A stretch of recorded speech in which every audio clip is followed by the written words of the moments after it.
நான் நாகராசா வர்ணவலசிங்கம். இன்றைக்கு எங்கள் இந்த கடத்தொழில் நிலைமைகளை பற்றி யாராவது அக்கறையும் இல்லை, அதை பற்றி எந்த விதமான நடவடிக்கையும் இல்லை. இன்றைக்கு திரும்பியும் கடலில் வந்து ஒவ்வொரு போட்டுக்காரன் வந்து 40, 45, 50 லைட்டுகளை விட்டு கடலில் கேவலப்படுத்தி கொண்டிருக்கிறாங்க. இதை பிடிக்கிறதுக்கு ஆக்கள் இல்லை. ஆனால் முல்லைத்தீவில் வந்து சுருக்கு வேலையோ அல்லது லைட்டு போட்டு மீன் பிடிக்கிறார்கள் எல்லாரையும் பிடிச்சி கொண்டே உண்மையாக கோட்சிலி ஒப்படைக்கப்பட்டிருக்கு. லைட் போட்டு மீன் பிடிச்ச ஆக்களை கொண்டே கோட்சிலி ஒப்படைக்கிற படகு இயந்திரம் ஆக்கள் எல்லாரும் ஒப்படைக்கப்பட்டு இன்றைக்கு அதுக்கு வழக்கு நடந்து கொண்டிருக்கு. அந்த நடவடிக்கை ஏன் யாழ் மாவட்டத்தில் இல்லையென்று எங்களுக்கு தெரியல. ஏனென்றால் இங்கே ஒவ்வொரு மாவட்டத்துக்கு ஒவ்வொரு சட்டம், ஒவ்வொரு ஏரியாவுக்கு என்னென்று சொன்னால் வடக்கு கிழக்குக்கு ஒரு சட்டம், அங்கால தென்னிலங்கைக்கு ஒரு சட்டம், அதே மாதிரி ஒவ்வொரு மாவட்டங்களுக்கு ஒவ்வொரு சட்டங்களை இந்த அரசாங்கம் வச்சிருக்குது போடாக்கு. இதுதான் இந்த மாற்று திட்டத்தை கொண்டு வந்து அரசாங்கம். இன்றைக்கு எங்களது கடலில் பார்த்தால் திருவிழா மாதிரி லைட் கட்டுறாங்க, விலை வழியை லைட்டை கட்டி தொழில் செய்து இந்த கடலை நாசமாகி கொண்டிருக்கிறாங்க. இன்றைக்கு இதை பிடிக்கிறதுக்கு ஆக்கள் இல்லை, இதுக்கு நடவடிக்கை எடுக்கிறதுக்கு ஆக்கள் இல்லை. என்ன காரணம்னு சொல்லி எங்களுக்கு விளங்க இல்லை. ஏன்னு சொன்னால் முல்லைத்தீவில் பிடிக்கிற நேவி இஞ்சி ஏன் பிடிக்கிறான் இல்லை. நேவி பிடிச்சி கொண்டு போய் அங்கே கொடுத்து இன்றைக்கு கோட்ஸில் வழக்கு போடப்பட்டிருக்கு. படகு இயந்திரம் எல்லாம் கோட்ஸில் கொண்டே கொடுத்து படகு வழக்கு போட்டிருக்கு. ஆனால் இங்கே வந்து அந்த நடைமுறை இல்லை. இன்றைக்கு உண்மையின்படி ஒரு 12 மணிக்கு புற தலைமை கடலில் பார்த்தால் திருவிழா மாதிரி கிடக்குது கடல்.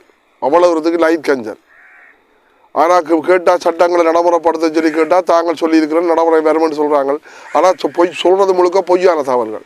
இந்த கடலை இன்றைக்கு முந்த நாள் யாழ்ப்பாணத்தில் ஒருங்கிணைப்பு குழு கூட்டம் நடந்தது. அதில் வந்து விவசாயத்துக்கு அந்த பாதினியம் என்று சொல்லி ஒரு செடியால் அது பாதிக்கப்படுது, விவசாயம் பாதிக்கப்படுது, அதனுடையாக நடவடிக்கை எடுத்து அதை எல்லாத்தையும் களையணும் என்று சொல்லி இன்றைக்கு ஒருங்கிணைப்புக்குள்ள கூட்டத்தில் கதைக்கிறாங்க. நான் கடலும் அதே மாதிரி தான் நாங்களும் இன்றைக்கு கடலை பற்றி கதைச்சு கொண்டிருக்கிறேன். கடல் இன்றைக்கு மாசடையுது. இன்றைக்கு கண்ட பொலித்தீன் பையிலேருந்து சொப்பி பேக்கிலேருந்து வண்டே கப்பிலேருந்து போத்துலேருந்து முழுக்க கடலில் வந்து ஒத்தி கடல் நாசமாகி அதெல்லாம் அழுகி இன்றைக்கு மீனே ஒரு என்னென்று சொல்கிறேன்னு தெரியாது கிடக்கு. இந்த மீன் எப்படி உற்பத்தி ஆகப்படுது தெரியாத கடல் முற்று முழுவாக அழிக்கப்பட்டு இன்றைக்கு எங்களோட பவளப்பாறைகள், பவள கொடிகள், புல்லுகள் காலை எல்லாம் அழிக்கப்பட்டு இன்றைக்கு கடல் பாலவனமாக்கப்பட்டு அதை பற்றி கதைக்கிறதுக்கு ஆக்கள் இல்லை. இன்றைக்கு ஒருங்கிணைப்பு குழு கூட்டம் இருந்தாலும் சரி, எங்கிருந்தாலும் சரி, அதை பற்றி கதைக்கிறதுக்கு ஆக்கள் இல்லை. இன்றைக்கு உள்ளூர் இழுவப்படகுக்கு தடை 92ஆம் ஆண்டு 2ஆம் இலக்க சட்டத்தில் இருந்து 2017ஆம் ஆண்டு சட்டத்தில் இருந்து 10 மாநிலம் அறிவிக்கப்பட்டு உள்ளூர் இழுவமடை தடையண்டு இதுவரை பற்றி அதை தடை செய்கிறதுக்கோ அதை பற்றி கதைக்கிறதுக்கு யாருமே இல்லை. ஒரு உப்புச்சப்பு இல்லாத ஒரு ஒருங்கிணைப்பு குழு கூட்டம் ஒன்று நடந்தது யாழ்ப்பாணத்தில். எனக்கு அர்ச்சனா கேட்ட கேள்விகளுக்கு பதில் சொல்ல இல்லாத அதிகாரிகள் மேலும் அடுத்தது அர்ச்சனா சொல்லி நேரடியாகவே சொல்கிறான், இந்த ஒருங்கிணைப்பு குழு கூட்டத்தில் என்ன பிரயோசனம் இருக்குது, இதில் என்ன நடைமுறை செய்யப்படும், அதிகாரம் இல்லாத ஒரு அதிகாரமற்ற ஒரு ஒருங்கிணைப்பு குழு கூட்டம். உண்மையின் படிக்கிறது ஒரு தேவையில்லாத ஒருங்கிணைப்பு குழு. இந்த ஒருங்கிணைப்பு கூட்டத்தில் என்ன முடிவெடுக்கிறாங்க, என்னத்தை செய்கிறாங்கன்னு எங்களுக்கு விளங்கல. போன மாதத்தான் ஒருங்கிணைப்பு குழு கூட்டத்தில் சென்னறிக்கை வாசிக்கப்பட இல்லை. அதில் திருத்தம் கொண்டு போயிருக்கோம். இன்றைக்கு உண்மையின்படி போன முறை வராத ஆட்கள், வராத அமைப்புகள் இந்த முறை வந்திருக்கலாம். அப்போ அதுக்கு முதல் வாசிக்கப்பட்ட பொதுக்கூட்ட அறிக்கையை வாசித்தா தானே திருத்தமோ நல்லது கெட்டது புதுசாக வர்றாங்களுக்கு தெரியும். உங்களுக்குள்ளேயே செய்து போட்டு உங்களுக்குள்ளேயே திருத்தம், அதை ஒரு ஆள் ஆமோதிக்கிறார், ஒரு ஆள் வழிமொழிகிறார். இது என்ன நடக்குன்னு தெரியல. ஒரு உப்புச்சப்பு இல்லாத ஒரு ஒருங்கிணைப்புக்குள்ள கூட்டம். இன்றைக்கு யோசிச்சு பாருங்க, உப்புந்த விலை 320 ரூபா, அரிசி இந்த விலை 270 ரூபா. இலங்கையை சுத்தவர கடலை சுத்தவர இலங்கை இருக்குது. ஆனால் இலங்கை நாட்டில் உப்புக்கு தட்டுப்பாடு, உப்பு இல்லை. இன்றைக்கு கருவாடு போடுறாங்க, மீனை கொண்டு வந்துட்டு கருவாடு போடுறாங்க, உப்பு இல்லாமல் கருவாடு போட இல்லாமல் சில மீன்கள் எல்லாம் கடலில் கொட்டுப்படுது. அந்த நிலைமைக்கு தான் இன்றைக்கு எங்களது அரசாங்கம் வந்திருக்கு மாற்றுத்திட்டம். இதுதான் மாற்றுத்திட்டம், எங்களுடைய அரசாங்கத்தின் மாற்றுத்திட்டம். அதில் வந்து ஸ்ரீதரன் எம்பி வந்து இந்திய நிலவப்படையை பற்றி கதை கேட்கல. அது அப்படியே சார், இந்திய நிலவப்படையை பற்றி கதைச்ச உடனே நிப்பாட்டுப்பட்டு போச்சு. கடத்தொழிலை பற்றி அது எந்த விதமான வாயின் துறக்கே இல்லை. கடத்தொழிலுக்கு நிதி ஒதுக்கினதோ என்னத்துக்கும் நிதி ஒதுக்கினதோ அந்த கடத்தொழில் இந்த செயற்பாடுகள் என்னன்னு சொல்லி அதில் ஒன்றுமே இல்லை. ஏடி கடத்தொழிலை பற்றி கதைக்கல. கடத்தொழில் எவ்வளோ பிரச்சனை இருக்குது, இவ்வளோ பாதிக்கப்பட்டிருக்குது, கடத்தொழிலாளர் இவ்வளோ பிரச்சனைகள் இருக்குது, இதுகள் இவ்வளோ செய்யணும், இது செய்யப்படுது, அகற்றப்பட வேணும் என்று சொல்லி எதுவுமே கதைக்கல. ஆனால் விவசாயத்துக்கு பாதனியம் என்று சொல்லி ஒரு செடியால் பாதிக்க வேண்டிய உடனே அதை உடனடியாக நடைமுறைப்படுத்தி அதை அழிக்கணும் என்று சொல்கிறாங்க. ஆனால் உள்ளூர் இழுவமடி தொழிலுக்கு வந்து 92ஆம் ஆண்டு இந்த 2ஆம் இலக்க சட்டத்திலேயே நீங்கள் 16 தொழில் தடை என்று சொல்லி உண்மையின்படி அதை அறிவிச்சிருக்கிறீர்கள். அதே மாதிரி 2017ஆம் ஆண்டு இழுவமடி தொழில் தடை என்று வர்த்தமானி அறிவித்தல் விட்டிருக்கிறீர்கள். அதால் கடல் பாதிப்புன்னு சொல்லி எல்லாருக்கும் தெரியுது. இன்றைக்கு அதால் பாதிப்புன்னு சொல்லித்தானே கல்பட்டியில் இன்றைக்கு வழக்கு போட்டு வழக்காலை நிறுத்தப்பட்டிருக்கு. 2.5 வருஷம் 3 வருஷம் ஆகுது. அதை அறிஞ்ச செய்ய முடியலை. வட பகுதியில் உங்களால் நிறுத்த முடியலை. ஆனால் இன்றைக்கு விவசாயத்துக்கு பாதிப்புன்ற உடனே அதை உடனடியாக ஆற்றுறதுக்கு நடவடிக்கை எடுக்கிறீர்கள். இந்த கடல் பிரச்சனை உடனே கடலை பற்றி கதைப்பார் இல்லை.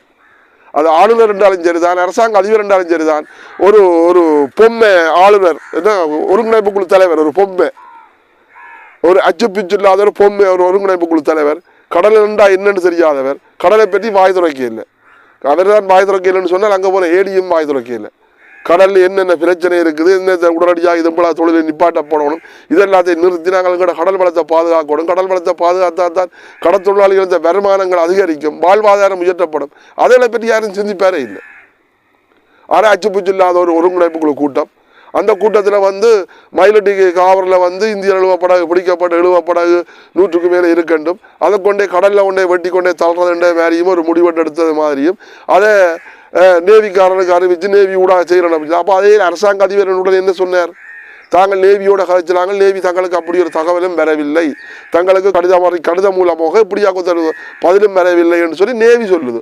ஆனால் ஏடி என்ன சொன்னார்? நேவியோட நாங்கள் கதைச்சாங்க, இது சம்பந்தமாக நடவடிக்கை எடுக்கிறோம். அப்போ முற்று முழுதாக எல்லாம் போய் பேசப்படுகிறது, முழுக்க போய்.